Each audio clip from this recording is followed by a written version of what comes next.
વડોદરામાં ફરી એક વખત પાલિકાની બેદરકારી સામે આવી છે। મકરપુરા એરફોર્સ સ્ટેશન રોડ પર પાણીની લાઇનમાં ભંગાણ થતા વગર વરસાદે જ રોડ પર પાણીની રેલમછેલ જોવા મળી હતી।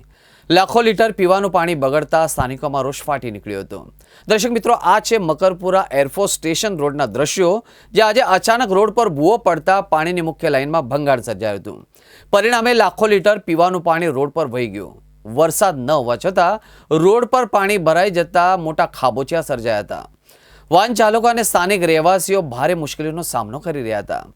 પાણી ભરાતા ટ્રાફિક પણ પ્રભાવિત થયું। સ્થાનિકોના જણાવ્યા મુજબ પાણીની લાઇનમાં ભંગાણની જાણ પાલિકા તંત્રને કરાઈ હોવા છતાં હજુ સુધી કોઈ જવાબદાર અધિકારી સ્થળ પર પહોંચ્યા નથી।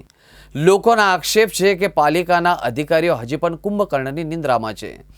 એક તરફ પાણી બચાવવાની વાતો થાય છે, તો બીજી તરફ આવી બેદરકારીના કારણે અમૂલ્ય પાણીનો વ્યર્થ વેડફાટ થઈ રહ્યો છે।